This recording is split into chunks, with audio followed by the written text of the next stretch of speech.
Welcome back. We just heard from our first entrepreneur, Adam Bronson, founder, buyandbrag.com. Now let's hear from the competition.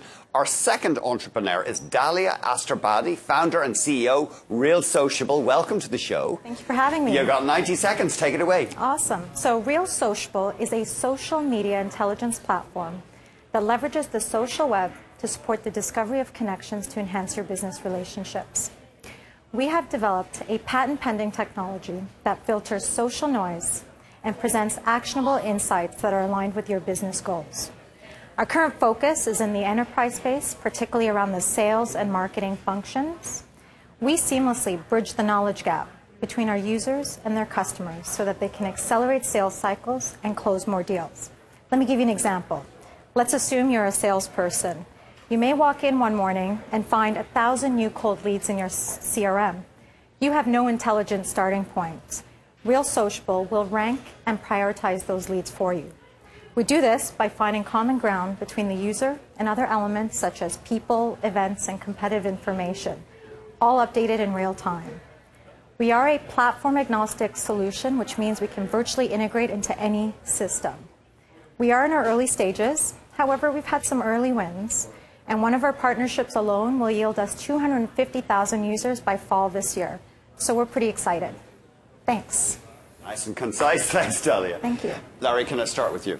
That was good, Dalia. For your first time on TV, I applaud you for your poise and your pitch. I think that one of the things that troubles me, and I'll start with trouble first, would be perhaps it's an area that you're trying to enter that is a crowded space. I know you did mention that it is a proprietary piece of software, so that's good, it's defensible. But talk to us a little bit about your competitors and how you're going to have a better solution than they are, because you're going to enter an area that already has people doing what you do. That's actually a great question. So traditionally, for over the last 18 months, there have been players that are focused around aggregation of content. So you as a user could plug me in and see all of my data streams from Twitter to Facebook. However, that didn't have any filtering mechanisms.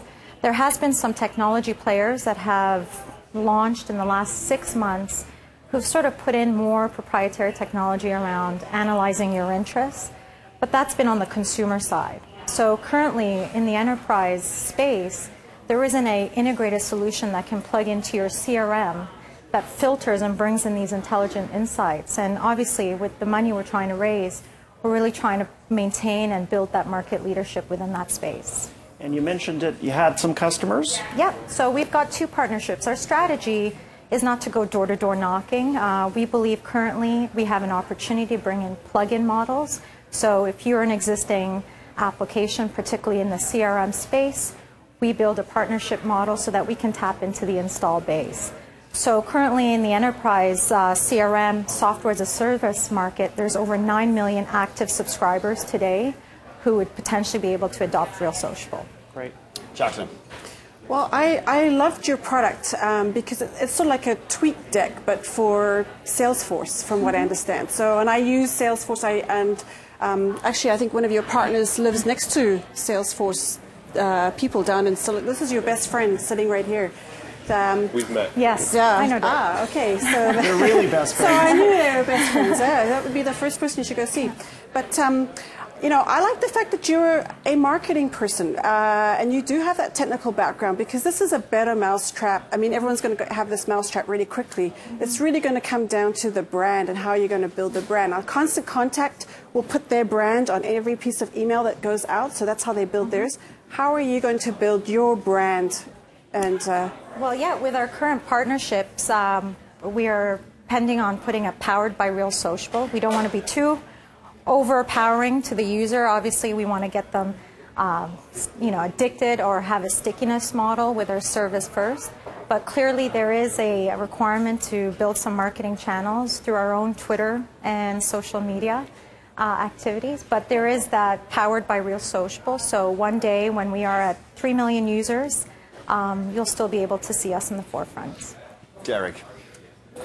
So just more of a caution than a question or a comment is I've done a fair amount of work in this space in the last 6 months looking at companies like Inside View And the one thing, if you look at, they just did a pretty significant raise in and around $10 million, and have a significant integration with Salesforce.